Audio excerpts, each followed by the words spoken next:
Okay, we're talking about Red Willow. This video is a little late, and generally I would cover a hero on their first day of release, but as you're probably figuring out from the gameplay and the late post and the fact that I've briefly mentioned her in my previous uploads, she is bad. Really, really bad. But before we get into that, let's talk about what her ability is. You can see it on screen and the loadout that I'll be talking about in a second.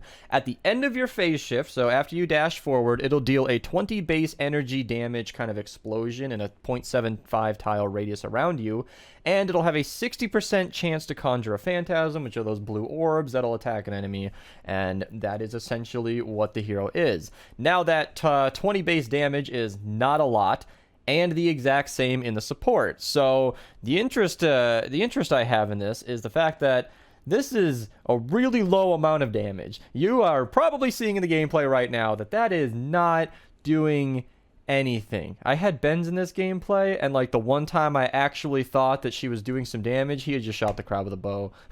And it was like, yeah, so, and it was like, wow, that's how strong this ability should be and could be, and I will be talking about that. There is a redemption arc, I feel, but let's talk about the loadout here and exactly what's going on. Trick and Treat is almost required. I did record some initial gameplay of Blast from the Past just as a baseline. I know I get made fun of here and there for using that for everything, but hey, it's a very solid, very universal team perk, and Blast from the Past is just a nice way for me to merge into exploring this hero. And I found that, yeah, the Phantasms were doing all of the work. Essentially, day one with that 20 base damage, it's not doing enough damage to be significant at all. We were struggling with the group of baby zombies. I almost didn't even record the baby zombies because I figured these enemies are too weak. It's not going to be good enough for the gameplay. But even they didn't die from the initial blast of damage. So the Phantasms are all of your DPS essentially. So Trick and Treat is required, and as it shows, not even compatible. But that is a bug. It's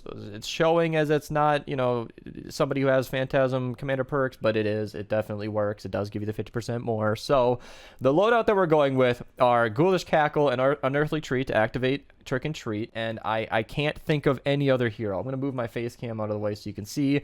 I'm not using melees. I'm not using the anti-material charge, pistols, SMGs, or regular weapons. I don't think that there were any heroes in the game that would actually buff her Phantasms any more than Ghoulish Cackle and Unearthly Treat. So increasing your damage to mist monsters and bosses is nice. Well, I guess not bosses, and increasing your ability damage, which would be the phase shift bonus. So I guess that's going to be nice and useful. Unexpected Departure was kind of nice, so just leave some egg bombs behind you. That way you're doing damage behind you and in front of you. Phased Out for the extra cooldown, and Phased and Confused for that one extra phase shift. So that is a loadout I used, and I was still very, very unimpressive. And I'm even recording this during a stream, and I'm going to call out a number that Schnemli gave us. The crit explosion on those melees that I've been showing in my recent videos is 43 base damage. And even that is a pretty not great, but good enough to be viable amount. She, as your commander, is doing 20 base damage, which is less than half of that. And that is a really good number to know that is not enough. Now, obviously, I could spend the rest of this video just trashing on it. There is a big part of me that wonders how anybody at Epic signed off on this hero and thought, yeah, this is our first new hero in months, and the players will love this.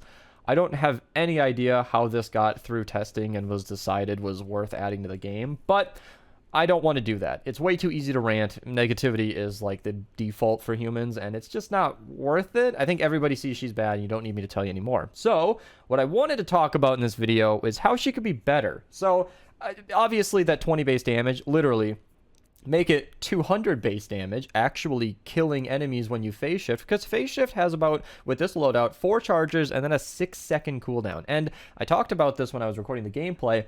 My entire loadout is dedicated to buffing Red Willow as much as I know how, and if my entire loadout is dedicated to her ability, it better be doing all of the damage. That's my opinion on this. Like, I look at a normal loadout and I think Stoneheart Farah. This entire build is dedicated to making your bows as strong as possible. Or this Rescue Trooper Ramirez build. Even Assault Ammo Recovery is just a personal preference. It's not a max damage build, but this entire loadout is dedicated for my SMG and AR to do all of the work, and they function that way, you know? if my entire loadout, and this is honestly the reason I don't use abilities in a lot of my videos, because the cooldown is too long. Like, a lot of times when you spec an entire loadout towards an ability, it's not spammable enough. Minigun is kind of an exception because you have that 5-second cooldown. That is plenty. Dragon Slash is a good example. A 10-second cooldown is not too much to wait, and you can make it 6 seconds with Happy Holidays, which is nice to see. But in this case, an entire loadout is just not doing enough work. So that was basically my first example of if this thing does more damage, that would be nice. However, a problem that I'm having a lot is when you are dashing through a crowd in order to do damage to the crowd, very, very often you're dashing outside of the crowd, and then the explosion is happening away from the enemies, and it's not even helping you in any way. So something I brought up was, what if they took advantage of Phase Siphon, which is going to be a little bit of a weird segue, but what her ability does is dashing through enemies heals you for every enemy that passes through, which means there is already code in the game that is able to detect the enemies that you dash through. So, in my opinion, Red Willow could be upgraded to make it so that that explosion doesn't happen at the end of your phase shift, but instead happens on every single enemy that you pass through, keeping it at that 20 base energy or maybe a little more.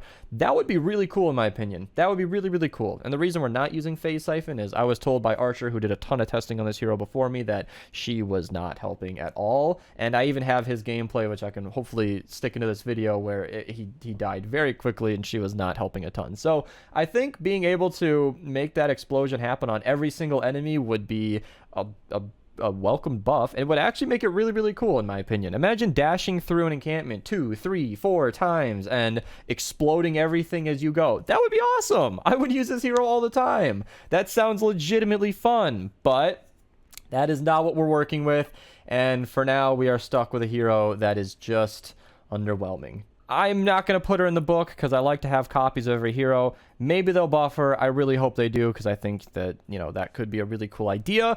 I am personally interested in the idea of phase shift being buffed in that way, but unfortunately, I'm not really able to do anything with this now. So Epic, please, you've actually given us a new hero. It's been months. We don't ask for well, actually, you know what? The Save the World community has got to be one of the most needy I've seen in a very long time. But that's because we don't get that many new things. So when we do finally get a new hero, you gotta do better than that. And you can! Just tweak the numbers, make her stronger, and I'd happily use this hero. If you guys want to support the channel, feel free to use code Mista at your checkout. If you guys want to become a channel member, you can do so with the join button, link description below. Follow me on Twitch. I hang out on Twitch quite a bit. You can follow me down there and come and hang out in the streams. Thank you guys so much for watching, and have a nice day.